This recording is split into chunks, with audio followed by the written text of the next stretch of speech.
I'd rather be with you. Yeah. Bonjour tout le monde, hello everybody, ça va être en français celle-là. Bienvenue sur Radio Good Vibes, comme tous les jours à 12h19. On échange avec un entrepreneur extraordinaire, un entrepreneur qu'on adore, un entrepreneur souvent de chez The Family. Et aujourd'hui, on a la chance d'être avec Paul Guillemin, qui est le cofondateur de Fretlink. Comment ça va, Paul? Ça va et toi, Alice? Ça va. Ça fait plaisir d'être sur Radio Good Vibe. Les amis, il y a un chat, donc n'hésitez pas à poser plein de questions. Faites-moi coucou, juste que je chante que vous êtes. Et on va essayer de faire en sorte que ce soit le plus interactif possible. Donc, allez-y, quoi. Lâchez-vous dans les questions. Paul, on va commencer par le commencement. Qu'est-ce que Fretlink? Fretlink, c'est la boîte qui amène le secteur du transport routier de marchandises dans l'ère du digital. Et ce qu'on fait tous les jours, c'est qu'on connecte des expéditeurs, des Carrefour, des Nestlé, des Ferrero, tous ces grands chargeurs, avec un réseau de transporteurs, de boîtes de transporteurs routiers de marchandises, à travers une plateforme de gestion de leur flux de transport. Voilà, parce que en gros, il n'existait pas vraiment de solution qui permettait à tous ces transporteurs de pouvoir être en lien de manière fluide, enfin, technologique. Et donc, le résultat, c'est qu'il y avait beaucoup de camions qui faisaient des allées, mais avec des retours à vide, quoi. Ouais. Alors il y a ces deux problèmes différents que tu cites, que tu mentionnes. Le premier, c'est que les grosses boîtes, justement tous ces Nestlé, ces Danone, ces Carrefour, etc., elles ont du mal à adresser une bonne partie en fait de la supply, parce que 90% des boîtes de transport en Europe, c'est pas la grosse boîte avec des milliers de camions, c'est des petites boîtes familiales, très locales, avec 1, 2, 3, 4 camions. En général, c'est papa qui a acheté un camion et qui en conduit d'ailleurs un des trois, et qui a son fils qui est au bureau, pour ne pas dire à la maison, dans la cuisine, en train d'essayer de chercher des annonces pour essayer de trouver du fret. Et toutes ces petites boîtes de transport, elles n'ont pas les cellules marketing commerciales pour aller se positionner sur les appels d'offres assez complexes des gros chargeurs, mais elles n'ont pas non plus les technologies, la formation. Elles ont vachement de mal à se plier au cahier des charges de ces grands chargeurs. Juste que je comprenne, Paul, ces petites boîtes-là, à taille humaine, enfin vraiment les transporteurs de type familiaux comme ça, c'est combien de camions sur l'ensemble des camions? Tu as une idée? Ça représente 90% de la supply en Europe. Donc en fait, c'est un énorme réservoir de supply qui est finalement très peu adressé par ces grandes supply chains, mais pour des problématiques de structure. Hein. La petite boîte, elle a du mal à coller aux appels d'offres des grands chargeurs. Évidemment, t'imagines un peu le procurement, les achats d'une énorme multinationale, aller travailler avec les petits transporteurs régionaux, etc. Ils ont des gros problèmes de standardisation. Ils ont vachement de mal ils bossent avec 10 petites boîtes. Ils ont 10 process différents, très manuels, etc. Et donc, du coup, nous, on a été constitué un réseau de plusieurs milliers de petites boîtes régionales. Et on a centralisé la gestion sur une plateforme qui permet de centraliser, de standardiser la gestion entre ces grosses supply chains et ces petites boîtes de transport. Et donc, on apporte à la fois ces grandes supply chains une supply à laquelle ils n'avaient pas forcément accès à travers un single point of contact avec lequel qui est Fretlink. Ouais. Et de l'autre côté, ces petites boîtes de transport, on leur apporte à la fois un accès direct au flux de ces grands chargeurs et à la fois toute la techno, en fait, le software pour pouvoir bosser avec eux tous les jours. All right. Tu peux nous donner un peu quelques chiffres pour qu'on ait une notion de l'envergure de Fretlink? Alors Fretlink, ça fait 4 ans et demi que ça existe. On est une centaine aujourd'hui. On est passé en l'espace, on a 3 ans d'activité opérationnelle. On est passé de 0 à 20 millions d'euros de chiffre d'affaires. On a levé un peu plus de 33 millions d'euros et on est présent. On a opéré l'année dernière dans une trentaine de pays en Europe, mais on a des bureaux qui sont, les opérations sont centralisées à Paris, dans le 13e arrondissement, chez WeWork, et on a ouvert il y a quelques mois, au début de l'année, un deuxième bureau qui est en Belgique, à Bruxelles, parce qu'on se développe beaucoup là-bas. C'est une super belle ascension et c'est un super beau développement. Fretlink, on en est très fiers chez The Family.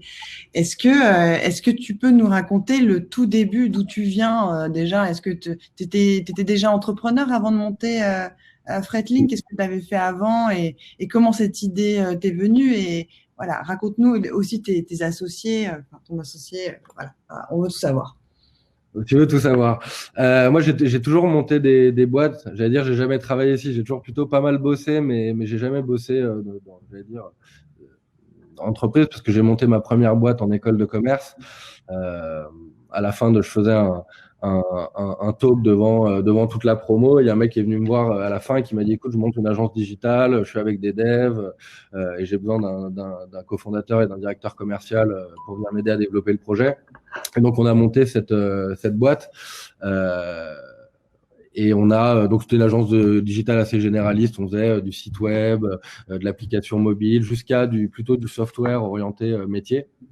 Et on a fait ça pendant quasiment 5 ans. On avait une trentaine de développeurs. On a monté, comme mon cofondateur était franco-marocain, on a monté une plateforme de service entre Paris et Casablanca, où j'ai été habité 1 an pour développer du business là-bas.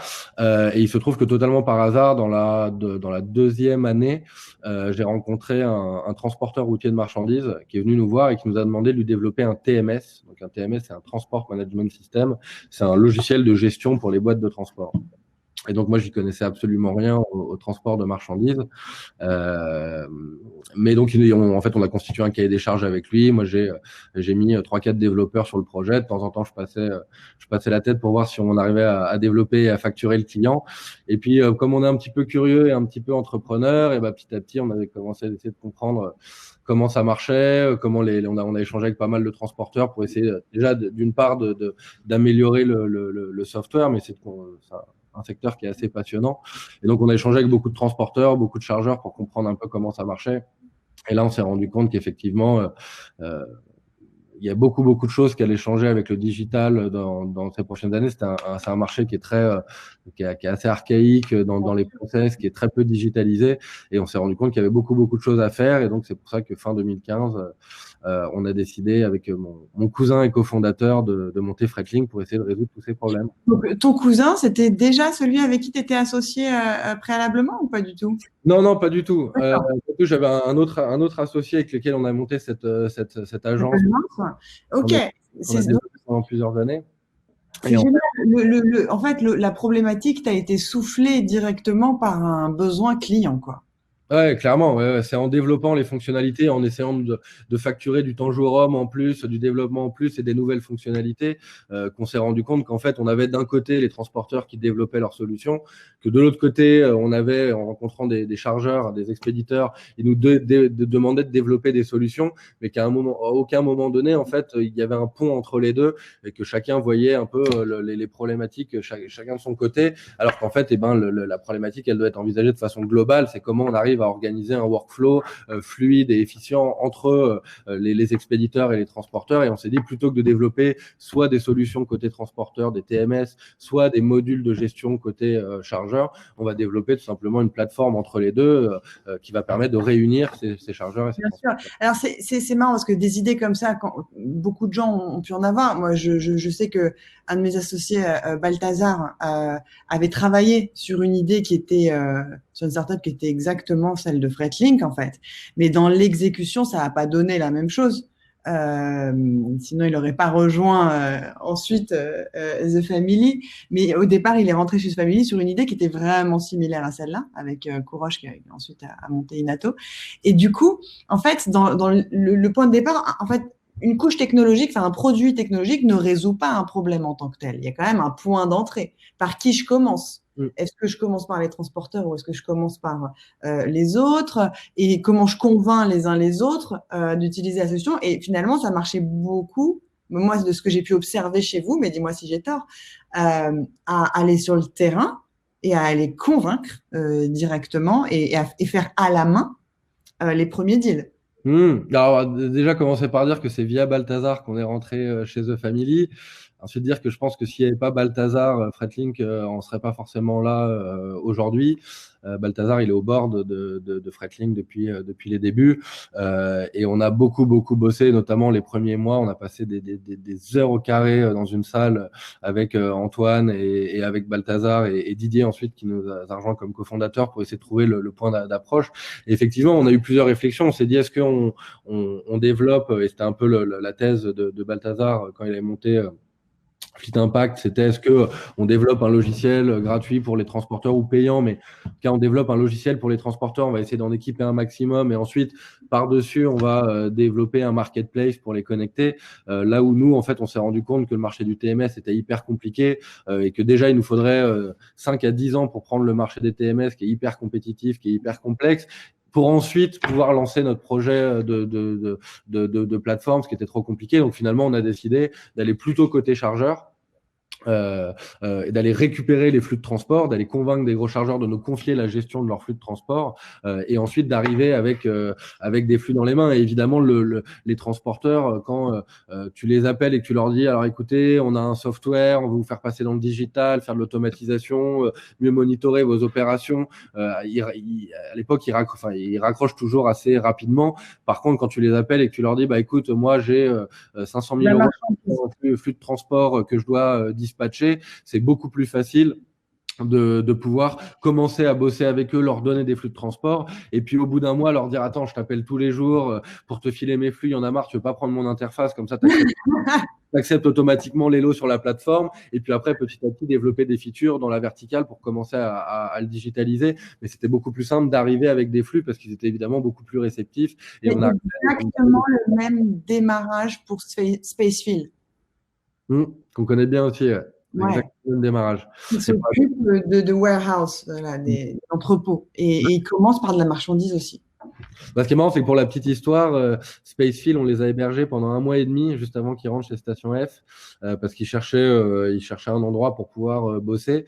Et ils sont assez malins parce qu'ils nous ont dit, ouais, est-ce que vous n'avez pas 3-4 postes à nous laisser pour qu'on vienne bosser? Et puis ça nous va bien d'être mis un peu au cœur de la start-up, voir un peu comment vous marchez, etc. En plus, on est dans le même secteur. Et en fait, on leur a laissé une petite partie du bureau où ils ont pu venir bosser.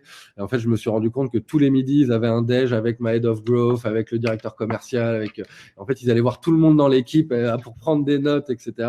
Et je pense que ça les a pas mal aidés. On les a ensuite présentés à The Family. Et on a fait un Good Vibes ensemble et il raconte pas mal ça. Il dit que le CEO, il dit je me suis vraiment imprégné de la culture sales qu'il y avait chez Paul. Ouais, bon, je pense que c'est un peu dans notre ADN et puis c'est aussi dans mon ADN de CEO. Il y a des CEO qui sont plutôt tech, plutôt product, etc. Moi, je suis plutôt sales dans l'âme et donc j'ai beaucoup travaillé avec l'équipe sales et j'étais vachement impliqué dans le développement. Mais la preuve, c'est que je veux dire, c'est important en fait. Je pense pas qu'il y ait un choix à faire. Est-ce qu'on est sales ou est-ce qu'on est tech? Enfin, en fait, moi, ce que j'aime bien dans cette histoire, c'est à quel point, quand même, on en revient à l'essentiel. Au départ, tu vends avant de construire. Clairement. Voilà. Clairement, et puis même et c'est ce qu'on leur a conseillé de faire dès le début, c'est de commencer évidemment, comme on nous l'avait évidemment bien appris chez The Family, à vendre à fake it until you make it, et à vendre avant d'avoir développé.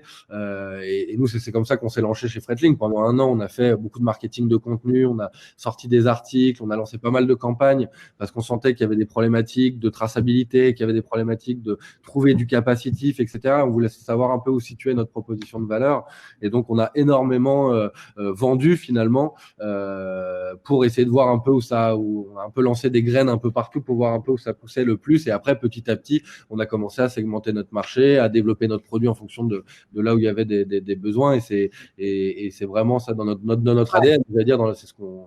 Il y a Jugue qui demande comment en fait tu as eu donc tes premiers clients. Donc au bout d'1 an de travail, tu commences enfin à convaincre. Comment tu les appelles d'ailleurs? Tu as dit des chargeurs, les expéditeurs, on les appelle des chargeurs, ils chargent de la marchandise. Ouais. Comment tu as réussi à convaincre ton premier chargeur? Alors mon premier chargeur, c'était Chanel. Et on a été, en fait, marketing de contenu. On sort un article sur la problématique des directeurs transport et leur quotidien et tous les problèmes auxquels ils font face au quotidien. Et on a le directeur transport de Chanel qui a dû commenter sur LinkedIn, me semble-t-il, ou qui a réagi à un de nos posts, et on l'a appelé derrière. Il se reconnaissait dans tout ce qu'on a d'évoqué. Il a dit ouais, vous avez vraiment une bonne approche, on sent que vous comprenez vraiment bien notre quotidien et nos problématiques, etc. Est-ce qu'on peut se rencontrer? Sauf qu'on avait, la plateforme n'était pas développée, on n'avait pas grand-chose à montrer.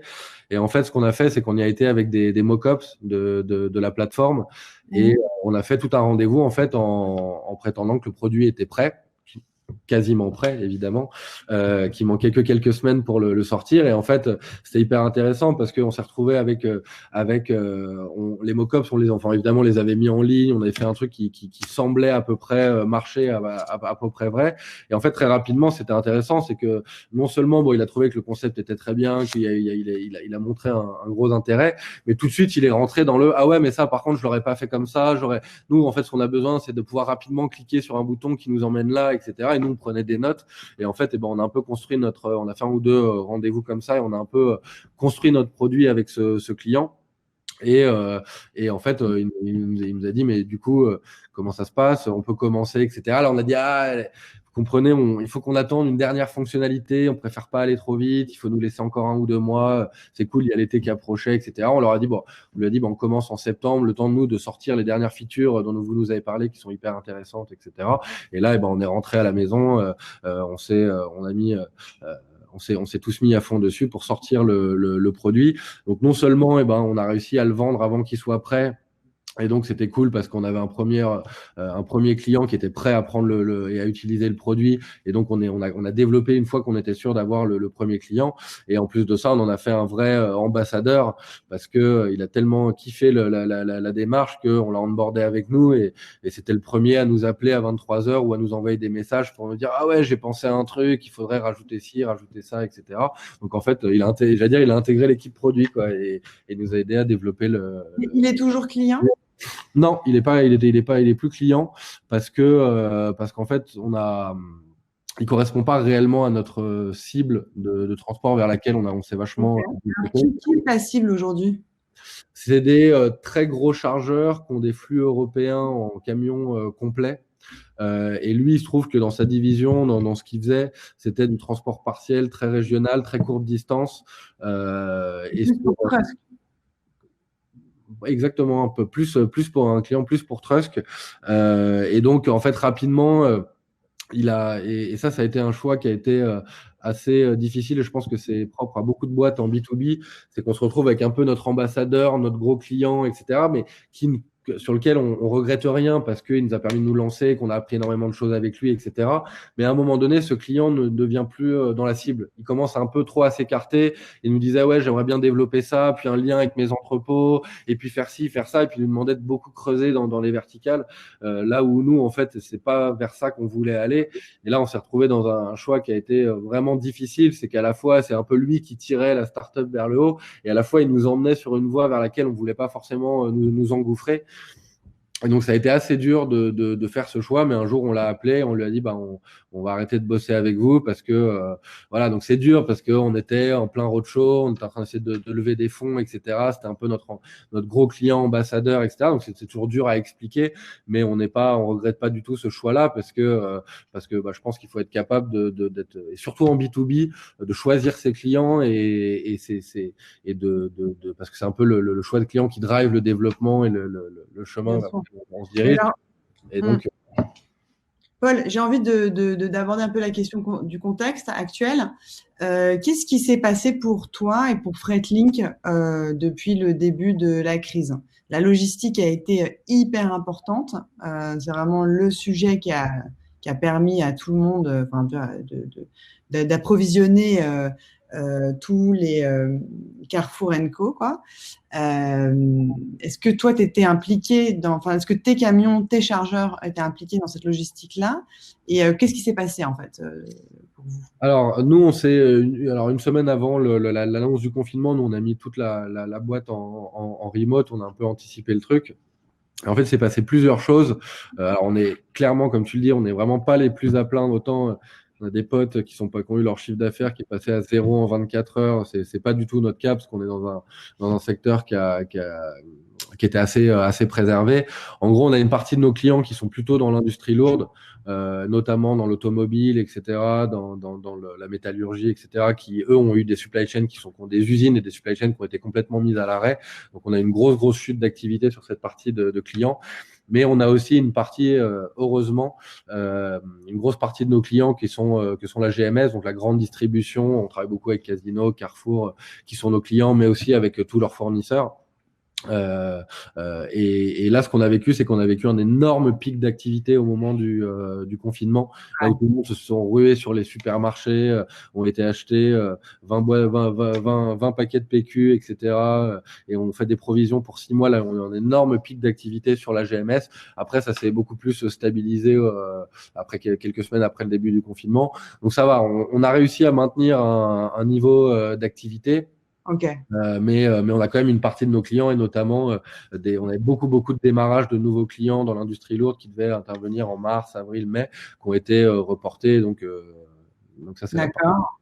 Alors, sur qu'est-ce que tu as changé en fait qu'est-ce que ça a changé pour Fatlink en termes de stratégie?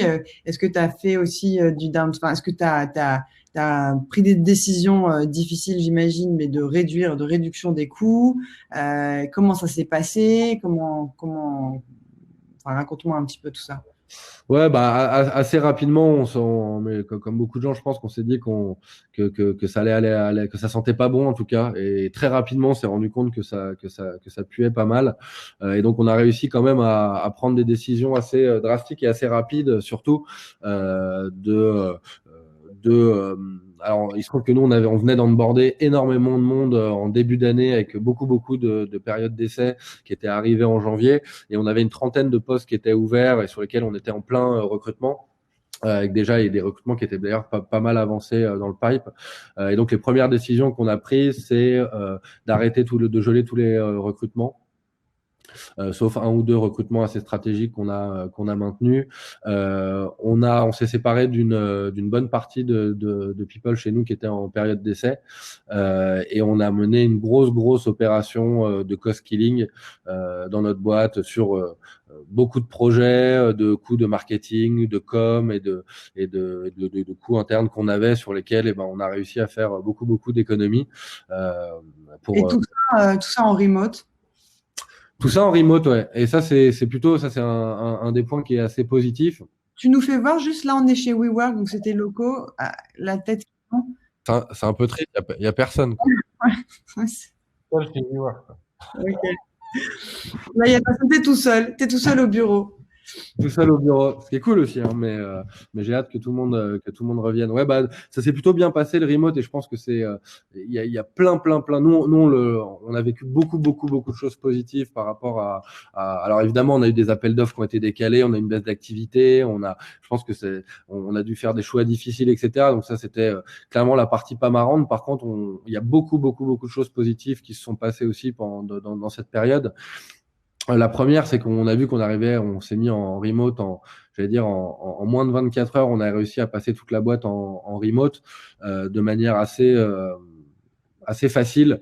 Déjà parce qu'on y était assez préparé. Déjà, on est une boîte tech et on a passé toute l'année 2019 à passer toutes nos opérations, notre supply, notre commerce. On a passé tous les pôles de la boîte qu'on a centralisé sur le produit. Et donc, forcément,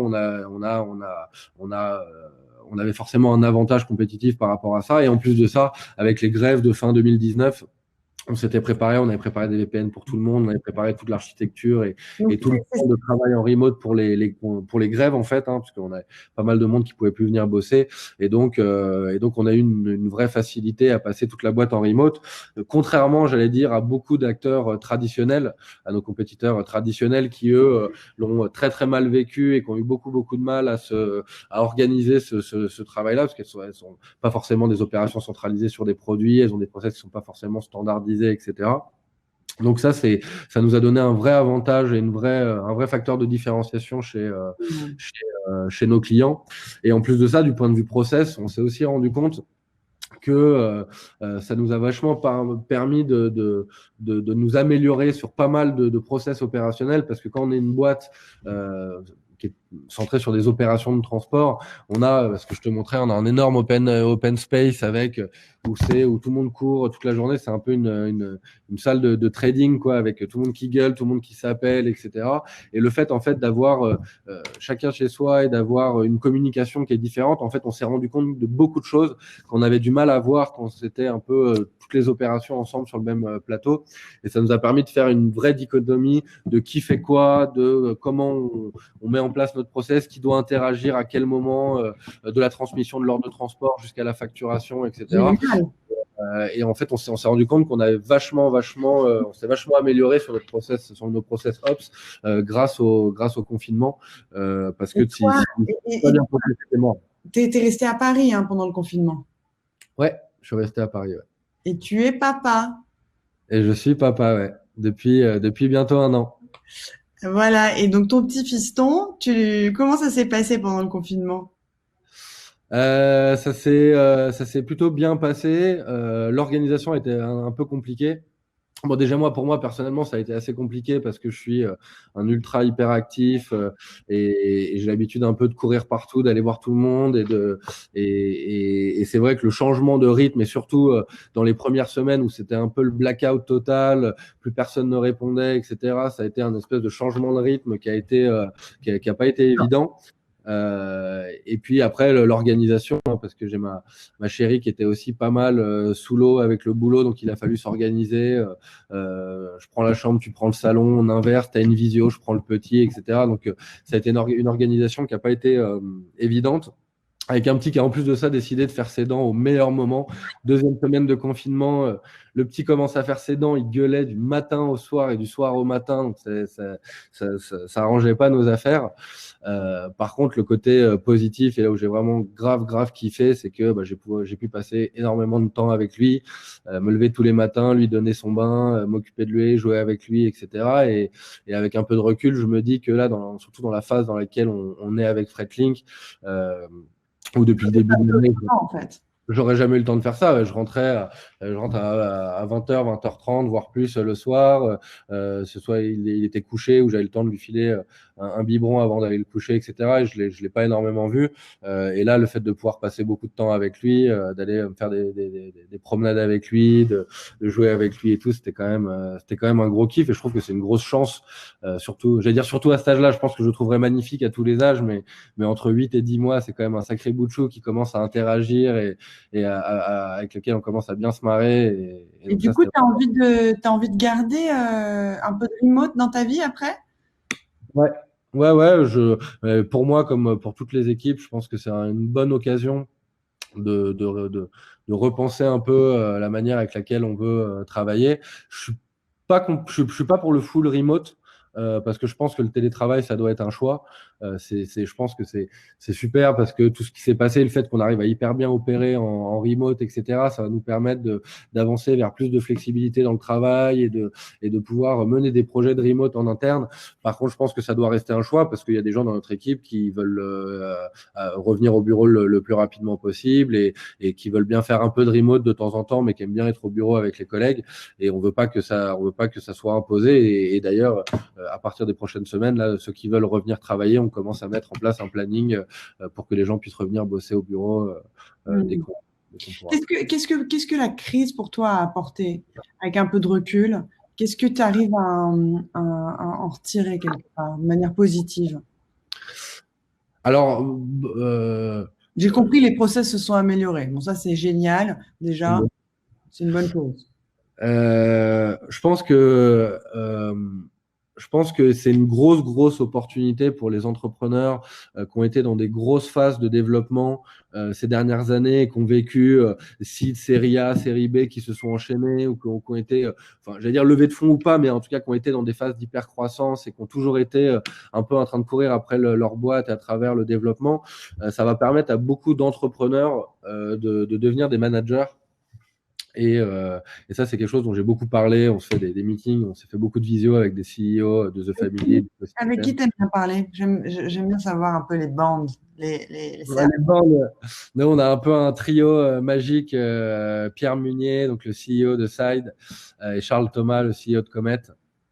Et on s'est fait des calls quasiment toutes les semaines, toutes les 2 semaines, pour voilà, on a clairement pris des décisions ensemble, on s'est challengé,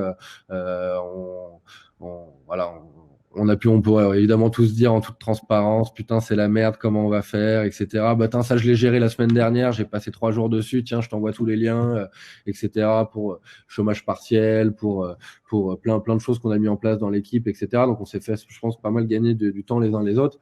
Et ce qu'on se disait, c'est que et c'est le cas de Side, de Comet, mais aussi de Fretlink, mais aussi de pas mal de boîtes dans l'écosystème. On a tous les trois levé des fonds. On a été dans des grosses phases de développement ces dernières années. Et quand on est dans des grosses phases de développement et qu'on lève des fonds, on est un peu comme un laboratoire qui cherche un vaccin, un virus. C'est plutôt pas mal comme métaphore dans le contexte actuel.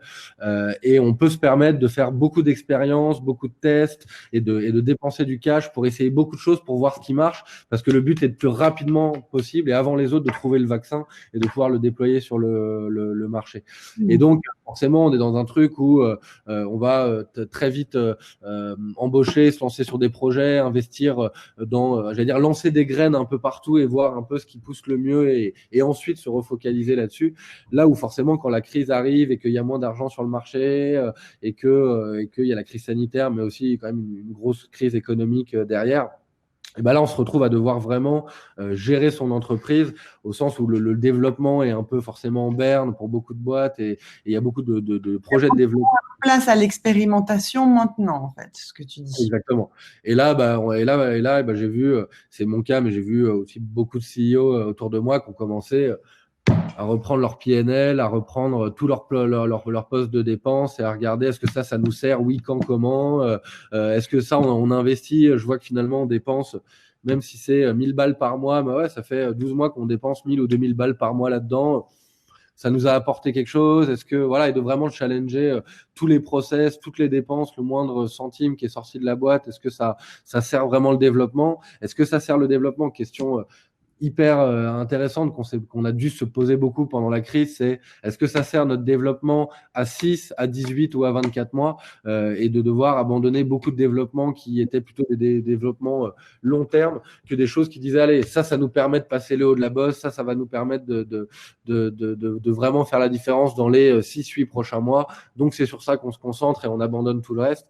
Et donc je vois beaucoup d'entrepreneurs autour de moi qui sont alors, il y en a pour lesquels c'était déjà le cas et qui avaient plutôt des facilités là-dedans, mais beaucoup d'entrepreneurs qui étaient moins dans le management et qui sont beaucoup rapprochés de leur boîte et de la gestion de leur boîte, de la finance, des opérations, etc.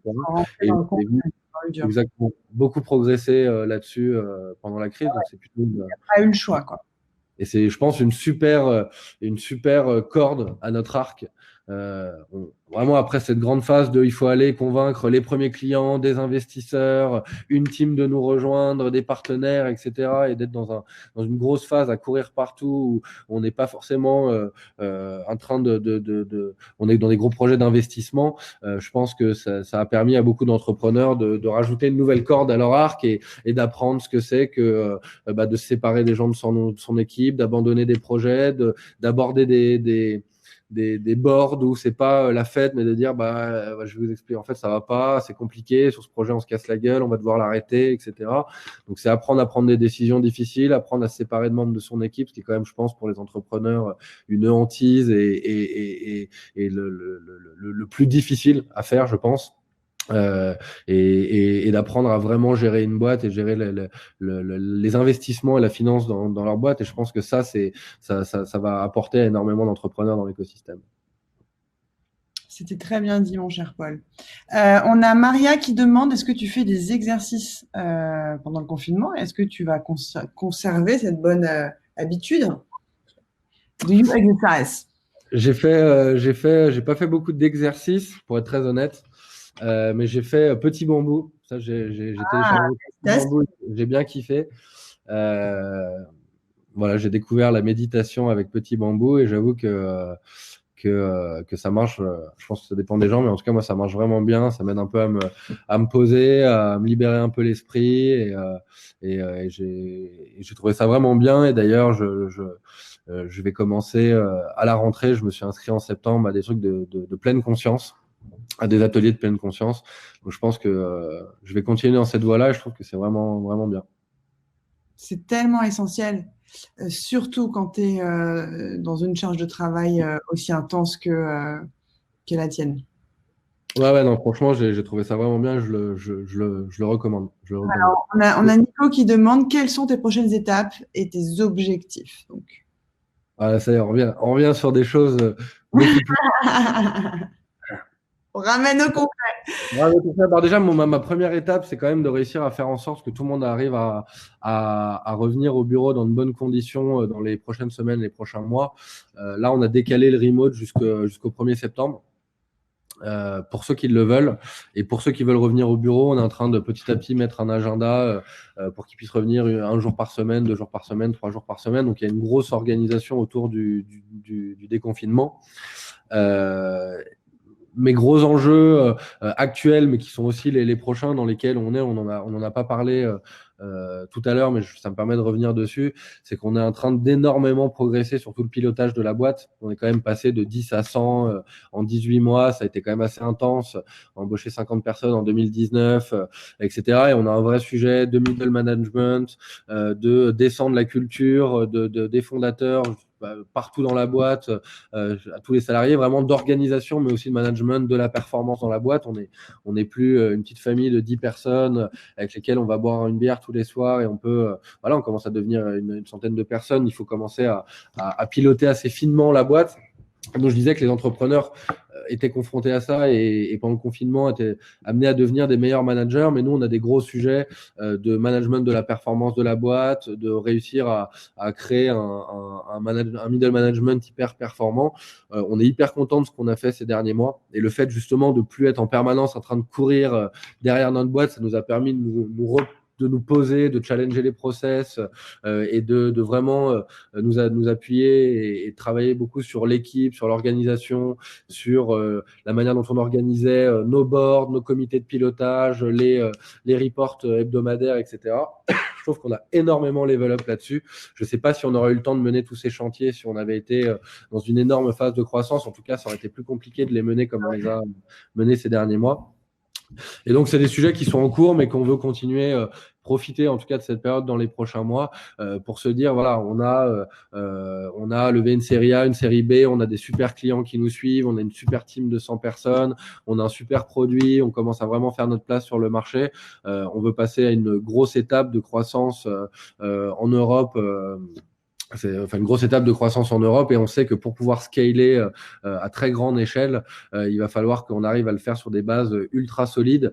Et je me dis avec un peu de recul que je tendance à plutôt voir le verre à moitié plein, mais que cette phase de quelques mois un peu où ça nous a permis un peu de nous arrêter, d'arrêter un peu le temps en tout cas, et de se dire et de retravailler sur les fondamentaux de la boîte, sur notre offre commerciale, sur nos process de vente, sur l'équipe, nos process opérationnels, etc. On se dit que là on est méga chaud et méga prêt pour aller empiler du business volume sur la boîte et qu'on est prêt à le faire, ce qui n'était pas forcément le cas au début de l'année quand on se disait qu'on allait beaucoup scaler cette année. Je pense qu'on aurait eu en tout cas du mal à le faire, mais comme toutes les boîtes, c'est dur de scaler. Là, on est beaucoup plus serein et on le sera encore plus dans quelques mois après tous les chantiers qu'on est en train d'attaquer les uns après les autres pour pouvoir vivre une très très grosse phase de croissance sur une base assez solide. All right. Qu'est-ce que tu donnerais comme conseil à tous ceux qui veulent se lancer en post-Covid? Quel conseil je pourrais donner en post-Covid? Entrepreneur qui démarre là. C'est une bonne question. C'est une bonne question. Pas vraiment lever de l'argent, hein, on est d'accord. Donc, oui et non. Oui et non. Il y a quand même, on entend quand même beaucoup qu'il n'y a plus d'argent sur le marché, qu'il ça dépend de votre boîte. Alors, déjà, il y a des boîtes qui sont pas, toutes les boîtes ne sont pas faites pour lever de l'argent, déjà quand même. Mais dans les boîtes qui sont faites pour lever de l'argent, il y a quand même aujourd'hui beaucoup de fonds d'investissement qui préparent la suite et qui se disent qu'il y a quand même des secteurs qui vont être très porteurs, des secteurs qui déjà ont été préservés et vont l'être pas mal dans les prochains mois, dans les prochaines années. Donc, quand même, comment? Tu penses à quoi comme secteur? Ah bah, je pense tout le travail Future of Work, alors déjà la supply chain, évidemment, tous les investisseurs qui veulent investir dans le transport et la supply chain, allez-y à fond. Secteur très porteur, mais tout le travail sur le Future of Work, sur le bien-être au travail. On parlait de méditation tout à l'heure. Je pense que les nouveaux modes de vie qu'on va avoir après qu'on va avoir dans les prochains mois et dans les prochaines années, et toute la réflexion qu'ont les boîtes aujourd'hui. On voit quand même PSA qui a quand même fait une annonce en disant qu'il passait en full remote. C'est quand même pas une petite start-up de 20 personnes. On voit qu'il y a quand même pas mal de boîtes qui vont pas forcément passer en full remote, mais en tout cas réfléchir à d'autres manières de bosser. Donc tout ce qui est et toutes les questions qu'on est en train nous-mêmes de se poser en ce moment, c'est comment on va animer nos équipes, comment on va réussir à faire de la formation, à manager dans d'autres modes de travail. Et donc je pense qu'il y a, c'est qu'un seul exemple, hein, mais il y en a beaucoup d'autres. Il y a des secteurs qui sont très porteurs et il y a des fonds d'investissement qui sont encore aujourd'hui prêts à investir dans des projets qui, dans 2 ans, dans 3 ans, seront prêts à cartonner sur le marché. Donc, je pense qu'il y a encore de la place pour lever de l'argent. Maintenant, c'est sûr que c'est le temps du produit. Alors là, pour le coup, je reprends cette phrase que j'ai entendue de Douce dans un talk qu'il a fait il y a pas très longtemps. C'est sûr que là, en ce moment, c'est un peu moins le temps des mecs qui arrivent ou des nanas qui arrivent dans des salles, qui soulèvent les foules et qui sortent un deal avec 10 personnes autour de la table et etc. Parce que il y a moins de meetings, que c'est le déconfinement, que ça va prendre du temps, etc. Et que c'est beaucoup un temps de product et tous des gens qui sont chauds pour construire des produits et qui sont chauds pour les diffuser en ligne et qui sont capables de faire ça tout seuls dans leur chambre. Vous avez une opportunité énorme aujourd'hui d'avoir déjà des cartes qui sont complètement rebattues parce que c'est toujours le cas quand il y a des crises. Donc il y a des grosses opportunités qui vont arriver sur le marché. Il faut être très optimiste pour l'après-crise parce que quand ça va repartir assez fort. Et tous ceux qui sont capables aujourd'hui de tranquillement bâtir des petites équipes et des produits un peu tout seuls chez eux et de réussir à bâtir de l'attraction finalement avec assez peu d'argent et avec assez peu de choses. C'est des choses qui pourront vraiment cartonner au moment de la reprise et donc je vous encourage à monter un max de boîtes, c'est le bon moment pour le faire. Ok, j'ai une dernière question avant de passer au chat roulette. Si tu veux me décrire la culture de Fretlink quand tu recrutes, quand tu cherches des gens, comment tu leur présentes la culture de Fretlink et qu'est-ce que tu recherches à travers les gens qui rejoignent Fretlink?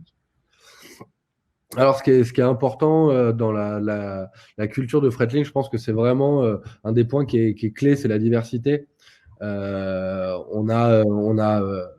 Et c'est quelque chose qui était vraiment à la base, à la naissance, dans les fondations de Fretlink, parce qu'on s'est associé avec à la fois avec des gens comme mon cousin Germain, qui était économiste à l'ONU au Chili, donc rien à voir avec les startups et qui postulait à la Banque mondiale, qui avait absolument rien à voir et qui est venu juste me rejoindre 2-3 mois pour me filer un coup de main sur des algos et qui est jamais reparti.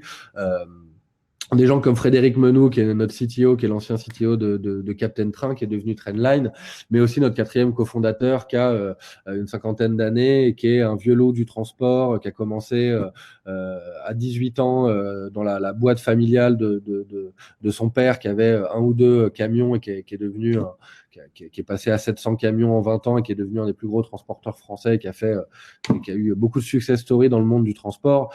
Et c'est vrai que je dis tout le temps, notre gros enjeu Fretlink depuis le début, ça a été de réussir à faire communiquer un Antoine ou un Frédéric Menou qui venait plutôt de la tech et de la start-up et un vieux loup du transport, plutôt un vieux loup de terre d'ailleurs du coup. Et ça se retrouve vraiment chez nous, c'est vraiment cette diversité et notre enjeu, c'est de faire communiquer des gens qui ont des parcours et des horizons qui sont très différents des uns des autres.